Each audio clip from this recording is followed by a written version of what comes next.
U Novosadskoj kasarni rečne flotile Aleksandar Berić nalazi se spomen kompleks ove po mnogo čemu specifične jedinice kopnene vojske. Tradicija i istorija vojnih rečnih jedinica na Podunavlju, rekama Savi, Dunavu i Tisi čuvaju se u memorijalnom parku i spomen sobi rečne flotile.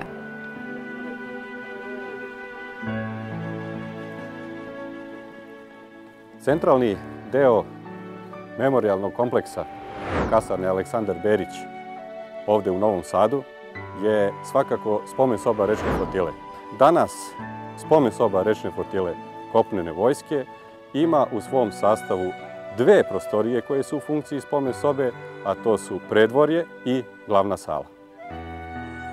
Istorijat jedinice obeležili su pre svega njeni slavni prethodnici, počev od srednjovekovnih šajkaša šajkaškog bataljona, brodaraca brodarske komande, boraca mornaričke čete Narodno-oslobodilačke vojske Jugoslavije, pomoraca Jugoslovenske kraljevske mornarice i rečne ratne flotile Jugoslavije. Do danas pripadnika rečne flotile Vojske Srbije. Kroz različite epohe, društvena uređenja i organizacijsku pripadnost postojali su i opstajali do današnjih dana brodari, vojnici i mornari, braneći slobodu otadžbine sa reke, a sa njima i jedinice rečnih ratnih flotila na našim prostorima. Najveći svedok istorije o rečnim ratnicima, braniocima slobode rečnih tokova i njenih obala, koji čuva uspomenu i sećanje na prošlost u rečnoj flotili, je Muzej rečnog ratnog brodarstva, spomen soba rečne flotile. Na ulazu u spomen sobu nalazi se predvorje glavne prostorije, gde su izložene fotografije svih komandanata flotile kao i zastupnika komandanata flotile, a osim toga izložene su i fotografije admirala rečne flotile od samog osnivanja rečne flotile pa sve do dana današnjeg.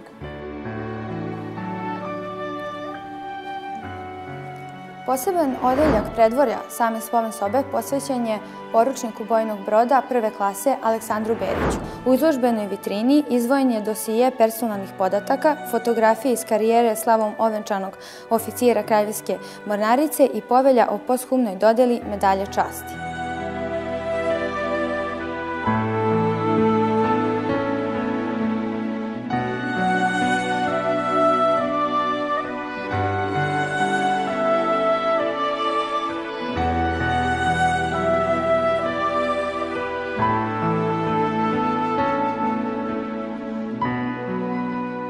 Glavna prostorija spomen sobe rečne ratne flotile formirana je na osnovu naredbe komande Prve armije, a na predlog komande rečne ratne flotile. Svečano otvaranje spomen sobe bilo je 10. septembra 1982. godine povodom 40. godišnjice od nastanka i razvoja ratne mornarice Narodno-oslobodilačke vojske Jugoslavije. Idejno rešenje da spomen soba izgleda kao unutrašnjost broda grupni rad je učenika Srednje škole za primenjenu umetnost Bogdan Šuput iz Novog Sada, dok je arhitektonski projekat delo tima Biroa za projektovanje i inženjering iz Novog Sada. Dok je za tematski ekspozicioni plan bio zadužen kapetan bojnog broda Radiša Savić, koji je u 18 odeljaka objasnio posetiocima kako je ostala, kako se razvijala i kako izgleda rečna ratna flotila.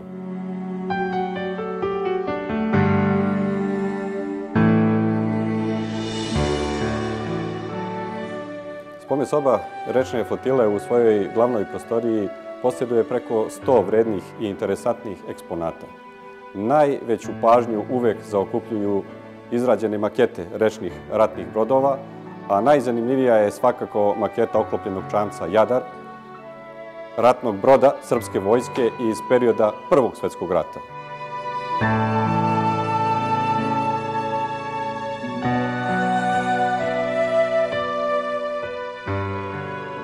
I maketa šajke, drvenog ratnog broda iz perioda šajkaške flotile 16. veka.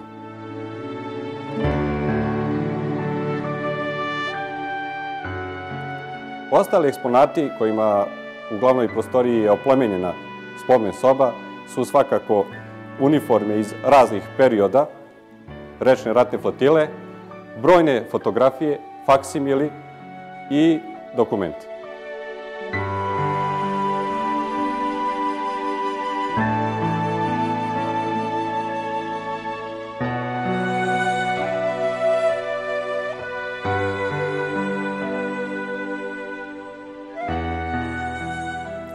Rečna flotila kopnene vojske Vojske Srbije obeležava 6. avgust kao dan jedinice i dan rečnih jedinica. Na taj dan 1915. godine na Savi kod Beogradske Čukarice porinut je prvi srpski brod Jadar. I taj dan se uzima kao dan naše jedinice.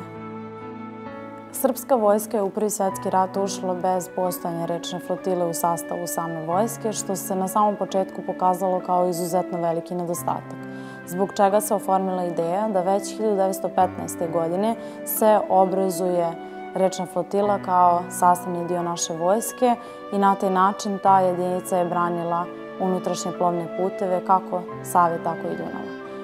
Dakle, odmah nakon povlačenja 1915. godine austrougarskih snaga sa Save i Dunava, austrougarski monitori su ovde prikazani, na neki način stvorila se mogućnost da naše snage bar u zahvatu Beograda oforme jedinicu i na taj način brane Beograd sa rijeke.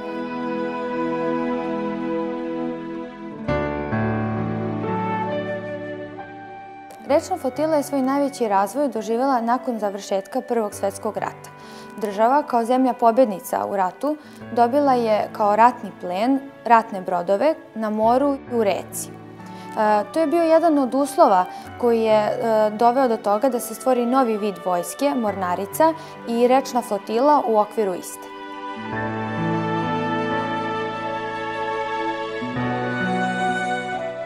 Sve do početka Drugog svjetskog rata i sloma Kraljevine Jugoslavije, rečna flotila razvijala se kao jedna od najjačih flotila u Evropi sa respektabilnim kadrom i sredstvima. Rečni monitori rečne flotile Kraljevske mornarice u toku godine najviše su bazirali u lukama Beograd i Novi Sad, plovili su duž unutrašnjih plovnih puteva i bili su srž svoje jedinice. Komanda rečne flotile se nalazila u Novom Sadu, dok je komanda mornarice bila u Beogradu. Rečna flotila imala je 4 monitora, Sava, Drava, Vardar i Morava, 2 stražarska čamca koji su se nalazili na Ohridskom jezeru, Stražar i Graničar, jahtu Dragor, 3 veća remorkera Cer, Šabac i Sisak, više popisnih brodova, zatim 6 minolovaca minopolagača, 8 šlepova i 3 manja remorkera. Sve ove rečne snage plovile su duž Save, Drave, Dunava i Tise.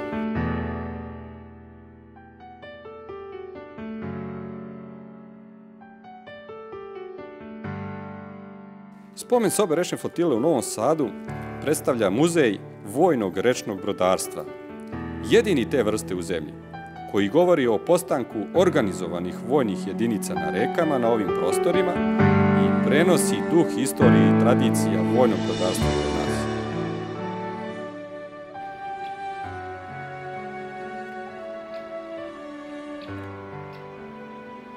Eksterijernu postavku spomen parka čine artiljerijska, raketna i minska oruđa, 6 nadgrobnih obeležja gde su sahranjeni mornari sovjetske crnomorske flote, poginuli u završnim borbama za oslobođenje zemlje 1944. i 1945. godine.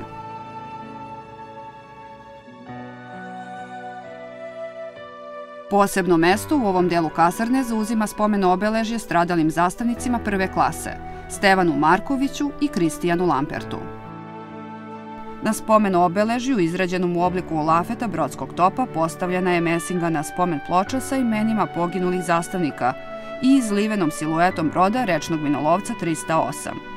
Spomen obeležje podignuto je 2001. godine na 10-godišnjicu stradanja od strane pripadnika rečne ratne flotile.